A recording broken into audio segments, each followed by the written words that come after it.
नमस्कार, मैं हूं सचिन, लेकर हाजिर हूं जो कहेंगे सच कहेंगे। आज का सच देश में अचानक से बदली सियासी गतिविधि का, सियासी तूफान का, सियासी बवंडर का। कल शाम तक जो बिल्कुल ठीक लग रहा था, एक खामोशी लग रही थी, लगता है उस खामोशी के पीछे एक तूफान था।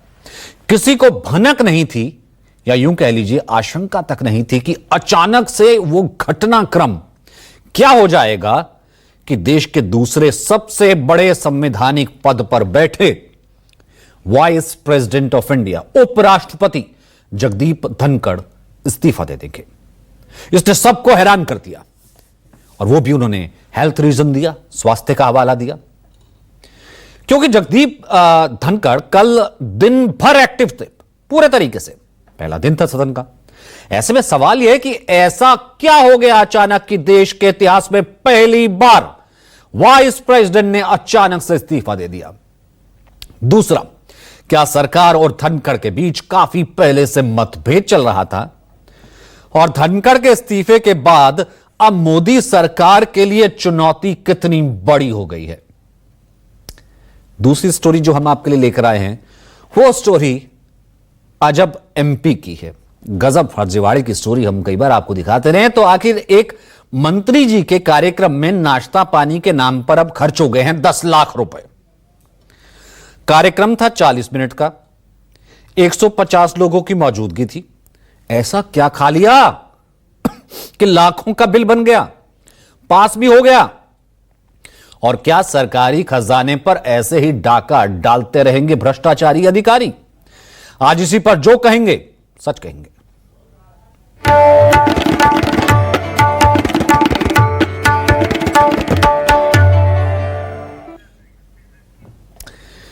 कई बार ऊपर से सामान्य दिखने वाली राजनीतिक गतिविधियों के अंदर बहुत कुछ पक रहा होता है। कई बार तो वो सियासी तूफान का भी रूप ले लेता है। आज देश में तो, कल रात से आज तक देश में तो यही देखने को मिला। देश की मौजूदा राजनीति के परिप्रेक्ष्य में उपराष्ट्रपति जगदीप धनखड़ के इस्तीफे ने कुछ ऐसी ही कहानी बयां कर दी। दरअसल सोमवार की रात जगदीप धनखड़ ने अचानक से अपने पद से इस्तीफा देकर सबको चौंका दिया। उन्होंने अपने इस्तीफे की वजह स्वास्थ्य कारणों को बताया। उन्होंने इस इस्तीफे की कई वजह बताई, साथ ही इसके मायने भी काफी दूर तलक निकाले जा रहे हैं। आपको यह पूरा एनालिसिस बताएंगे, लेकिन उससे पहले आपको बताते हैं कि धनखड़ ने अपने रेजिग्नेशन लेटर में क्या लिखा। स्वास्थ्य सेवा को प्राथमिकता देने और चिकित्सकीय सलाह का पालन करने के लिए मैं संविधान के अनुच्छेद 67 क के अनुसार तत्काल प्रभाव से भारत के उपराष्ट्रपति पद से इस्तीफा देता हूं। मैं महामहिम भारत के माननीय राष्ट्रपति जी के प्रति उनके अटूट समर्थन और मेरे कार्यकाल के दौरान हमारे बीच बने सुखद और अद्भुत कार्य संबंधों के लिए अपनी हार्दिक कृतज्ञता व्यक्त करता हूं। मैं माननीय प्रधानमंत्री और सम्मानित मंत्रिपरिषद के प्रति अपनी गहरी कृतज्ञता व्यक्त करता हूं। प्रधानमंत्री जी का सहयोग और समर्थन अमूल्य रहा है, और मैंने अपने कार्यकाल के दौरान बहुत कुछ सीखा है। दरअसल कॉन्स्टिट्यूशन के, संविधान के अनुच्छेद 67A के तहत दिया गया उनका इस्तीफा तत्काल स्वीकार हो गया, और गृह मंत्रालय ने इसका नोटिफिकेशन भी जारी कर दिया। जगदीप धनखड़ का उपराष्ट्रपति पद से इस्तीफा, और उसके बाद तमाम तरह की अटकलें शुरू हो गई। ऐसा इसलिए क्योंकि उनका कार्यकाल अभी सिर्फ 2 साल और बचा था। जैसा हमने पहले कहा कि ऐसा पहली बार हुआ है देश के इतिहास में किसी ने इस तरीके से उपराष्ट्रपति ने इस्तीफा दिया हो। 74 वर्षीय धनखड़ ने 11 अगस्त 2022 को उपराष्ट्रपति का पदभार संभाला था। ऐसे में उनका कार्यकाल 11 अगस्त 2027 तक था।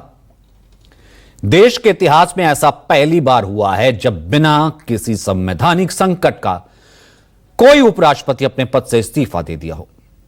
वो भी तब जब खुद धनखड़ ने अभी 10 दिन पहले, जी हां 10 दिन पहले एक कार्यक्रम में कहा था कि वो अपने समय पर ही 2027 में टर्म पूरी हो रही है, 2027 में ही रिटायर होंगे, जब तक कि कोई दैवीय हस्तक्षेप ना हो। सुनिए क्या कहा था। I will retire at the right time. August 2027. Subject to divine intervention. दैवीय हस्तक्षेप। अब ऐसे में कौन कह सकता है कि धनखड़ ने स्वास्थ्य कारणों से अपना पद त्याग दिया हो? यही नहीं, एक दिन पहले उनका राजस्थान दौरे का कार्यक्रम भी तय हुआ था। अब जिसके तहत आने वाले दिनों में वो अपने गृह राज्य राजस्थान के दौरे पर भी जाने वाले थे। सब कुछ प्लान था, शेड्यूल था। ऐसे में उनका रिजाइन बहुत से सवाल खड़े कर गया। हालांकि ऐसा नहीं है कि कोई राष्ट्रपति अपने कार्यकाल को बीच में ही अपना पद उसने ऐसे छोड़ दिया हो। इससे पहले भी उपराष्ट्रपतियों ने बीच कार्यकाल में इस्तीफा दिया है। कैसे? इस लिस्ट में सबसे पहला नाम वीवी गिरी का आता है, जिन्होंने 20 जुलाई 1969 को 1 साल 355 दिन उपराष्ट्रपति पद पर रहने के बाद इस्तीफा दिया था। इसके बाद आर वेंकटरमन ने 24 जुलाई 1987 को 2 साल 327 दिन पद पर रहने के बाद इस्तीफा दिया था। इन दोनों उपराष्ट्रपतियों ने राष्ट्रपति पद का चुनाव लड़ने के लिए कदम उठाया था। फर्क है। लेकिन जगदीप धनखड़ का मामला ऐसा नहीं है। इन्होंने 2 साल 344 दिन में ही अपने कार्यकाल के 2 साल पहले ही इस्तीफा दे दिया।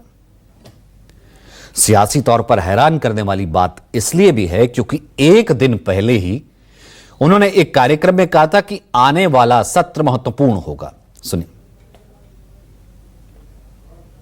अक्सर देखा गया है, we must be resilient, we must believe in our point of view, but we must have respect for the other point of view.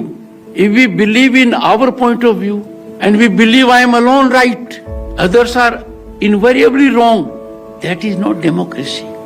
That is not our culture. That is ahankar. That is arrogance. That is ego. We must control our ego. We must control our arrogance. We must try to learn why the other person is having a different point of view. So that is our culture. India historically has been known for what? Discourse, dialogue, debate, deliberation. आजकल संसद में ये सब दिखाई नहीं दे रहा है। मैं मानकर चलता हूं आने वाला सत्र महत्वपूर्ण होगा। अब जाहिर है धनखड़ का इस्तीफा नॉर्मल नहीं है। धनखड़ का इस्तीफा एक संवैधानिक प्रक्रिया है, लेकिन इसके पीछे की सियासत अब चर्चा के केंद्र में है। बीजेपी आलाकमान की नेतृत्व की चुप्पी, विपक्ष की सतर्कता और सत्ता के भीतर बेचैनी, तीनों मिलकर इस घटनाक्रम को सामान्य होने नहीं दे रहे हैं। एक पहलू यह भी है कि धनखड़ के पीछे चट्टान की तरह खड़ी रहने वाली बीजेपी के नेता अब उनके इस्तीफे पर कोई खास रिएक्शन, कोई खास प्रतिक्रिया नहीं दे रहे हैं। यहां तक कि सोशल मीडिया पर ही सही, उनकी सेहत की बेहतरी के लिए भी पोस्ट बहुत ज्यादा नहीं लिख रहे हैं, सिवाय पीएम मोदी के। पीएम मोदी तकरीबन 15 घंटे बाद उनके रेजिग्नेशन पर उन्होंने रिएक्ट किया। उन्होंने सोशल मीडिया एक्स पर क्या लिखा, सुनिए। जगदीप धनखड़ जी को भारत के उपराष्ट्रपति सहित कई भूमिकाओं में देश की सेवा करने का अवसर मिला है। मैं उनके उत्तम स्वास्थ्य की कामना करता हूं। अब पीएम के इस संतुलित बयान के बाद अटकलें और तेज हो गई। धनखड़ के इस्तीफे की कई वजह सामने आने लगी, कई थ्योरियां सियासी गलियारों में तैरने लगी। आपको एक एक करके वजह बताते हैं। पहली थ्योरी यह आई कि कार्य मंत्रणा समिति जो होती है, यानी कि बीएसी, इसकी मीटिंग को लेकर के एक वजह सामने आई। दरअसल सोमवार यानी कि कल 2 बार बीएसी की मीटिंग हुई थी। एक तो दोपहर को हुई थी 12:30 बजे, दूसरी शाम को 4:30 बजे। अब पहली मीटिंग में जेपी नड्डा और किरण रिजिजू मौजूद रहे। दूसरी मीटिंग में नड्डा और रिजिजू नहीं पहुंचे। नड्डा और रिजिजू के नहीं आने से धनखड़ की नाराजगी कहा गया कि उन्होंने नाराजगी व्यक्त की, क्योंकि उन्हीं की अध्यक्षता में बीएससी की मीटिंग होती है। इस बीच एक और घटनाक्रम हुआ जिसे दूसरी थ्योरी के रूप में पेश किया गया। सोमवार को राज्यसभा में जेपी नड्डा की विपक्षी सांसदों के साथ कहासुनी हुई थी। संसद की कार्रवाई के दौरान विपक्ष लगातार हंगामा कर रहा था। ऐसे में जेपी नड्डा ने 2 टूक कहा था कि जो मैं बोल रहा हूं ना, वही ऑन रिकॉर्ड जाएगा, बाकी कुछ और नहीं जाएगा। अब विपक्ष के नेताओं का तर्क है कि जेपी नड्डा ने इस बयान से सीधे चेयर का अपमान किया। सुनिए। ऑपरेशन सिंदूर के सारी पॉइंट्स को देश और दुनिया के सामने रखा जाएगा। और मैं यह भी बताना चाहता हूं कि आज दिन तक आजादी के बाद इस तरीके का ऑपरेशन नहीं हुआ जो प्रधानमंत्री मोदी जी के नेतृत्व में हुआ है। I am not going into the details of it, but I would like to tell you, अरे गुस्सा मत करो भैया, अरे गुस्सा मत करो। Nothing will go on record. Whatever I will say, that will go on record. You should know. अब इसी बयान को विपक्ष ने एक बड़ा मुद्दा बना लिया। विपक्ष इस थ्योरी को बल दे रहा है कि इसी वजह से जगदीप धनखड़ ने, उपराष्ट्रपति ने इस्तीफा दे दिया, जेपी नड्डा से खफा हो गए। इस थ्योरी के आधार पर ही वो इस्तीफे की कहानी बता रहा है। कांग्रेस सांसद जयराम रमेश ने दावा किया कि स्वाभाविक रूप से जगदीप धनखड़ को इस बात का बुरा लगा और उन्होंने बीएसए की अगली बैठक मंगलवार दोपहर 1 बजे तक के लिए टाल दी। देखिए। कल दोपहर 12:30 बजे जगदीप धनखड़ ने राज्यसभा की कार्य मंत्रणा समिति की अध्यक्षता की। इस बैठक में सदन के नेता जेपी नड्डा और संसदीय कार्य मंत्री किरेन रिजिजू समेत ज्यादातर सदस्य मौजूद थे। थोड़ी देर की चर्चा के बाद तय हुआ कि समिति की अगली बैठक शाम 4:30 बजे फिर से होगी। शाम 4:30 बजे धनखड़ की अध्यक्षता में समिति के सदस्य दोबारा बैठक के लिए इकट्ठा हुए। सभी नड्डा और रिजिजू का इंतजार करते रहे, लेकिन वो नहीं आए। सबसे हैरानी की बात यह थी कि धनखड़ जी को व्यक्तिगत रूप से यह नहीं बताया गया कि दोनों मंत्री बैठक में नहीं आएंगे। स्वाभाविक रूप से उन्हें इस बात का बुरा लगा और उन्होंने बीएससी की अगली बैठक आज दोपहर 1 बजे के लिए टाल दी। इससे साफ है कि कल दोपहर 1 बजे से लेकर शाम 4:30 बजे के बीच जरूर कुछ गंभीर बात हुई, जिसकी वजह से जेपी नड्डा और किरेन रिजिजू ने जानबूझकर शाम की बैठक में हिस्सा नहीं लिया। जगदीप धनखड़ का इस्तीफा उनके बारे में बहुत कुछ कहता है। साथ ही ये उन लोगों की नीयत पर भी गंभीर सवाल खड़े करता है जिन्होंने उन्हें उपराष्ट्रपति पद तक पहुंचाया था। हालांकि इस विवाद पर खुद जेपी नड्डा ने अपनी सफाई भी दी। उन्होंने अपनी सफाई में, या फिर यूं कहें कि जो उन्होंने बयान दिया, उन्होंने कहा कि बैठक में शामिल ना होने पर मैं और किरेन रिजिजू 4:30 बजे उपराष्ट्रपति द्वारा जो बैठक बुलाई गई थी, हम उसमें शामिल नहीं हो पाए क्योंकि हम किसी और महत्वपूर्ण, पहला ही दिन था, संसदीय कार्यों में व्यस्त थे। इसकी सूचना जो है पहले की सूचना, यानी कि उपराष्ट्रपति के कार्यालय को दे दी गई थी। हमने इन्फॉर्म कर दिया था पहले से। इसके अलावा संसद वाले बात पर नड्डा ने 2 टूक कहा कि उनका बयान चेयर के लिए था ही नहीं, बल्कि विपक्ष हंगामा कर रहा था, विपक्ष के लिए था। अब धनखड़ के इस्तीफे की एक और अहम वजह मानी जा रही है। कयास ये लगाए जा रहे हैं कि वे विपक्ष के प्रति अचानक आवश्यकता से ज्यादा उदार हो गए थे। खासतौर पर जिस तरह उन्होंने जस्टिस वर्मा पर महाभियोग चलाने का विपक्ष का प्रस्ताव ताबड़तोड़ तरीके से स्वीकार किया। एक थ्योरी यह भी चल रही है वो उन्हें पार्टी लाइन से अलग कर गया क्योंकि वो बीजेपी की रणनीति से मेल नहीं खा रहा था। रिपोर्ट्स के मुताबिक जस्टिस यशवंत वर्मा को हटाने की तैयारी चल रही थी, ये सभी जानते हैं, पब्लिक डोमेन में है। राज्यसभा में सोमवार को विपक्षी सांसदों ने इसको लेकर एक नोटिस दिया।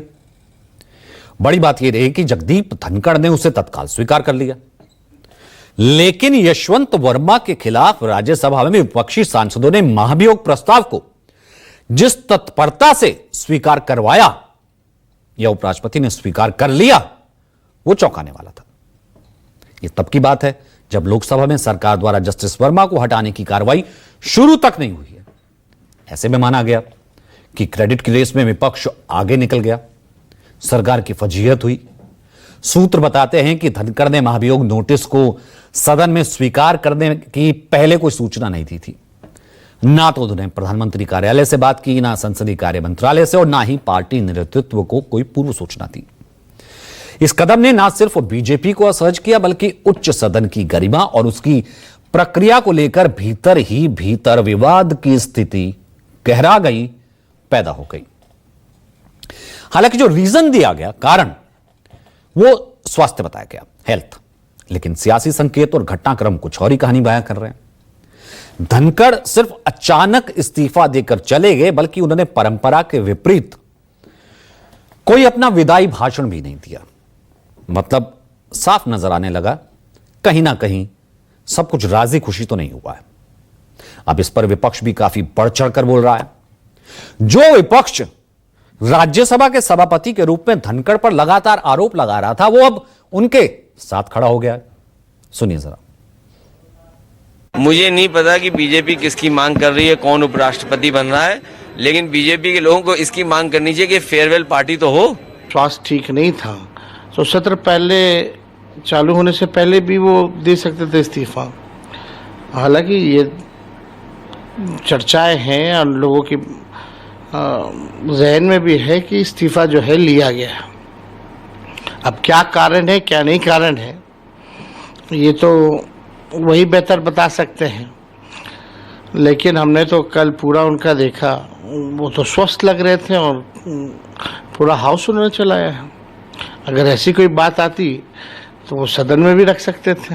ये एक दुखद काला दिन है संसदीय इतिहास में, जब एक उपराष्ट्रपति अपना कार्यकाल पूरा नहीं कर पा रहे हैं। मैं सिर्फ इतना कह सकता हूं कि कांग्रेस का जो अधिकृत बयान हमारे मुख्य सचेतक जयराम रमेश ने दिया है, वही कांग्रेस की तरफ से हमारा बयान है।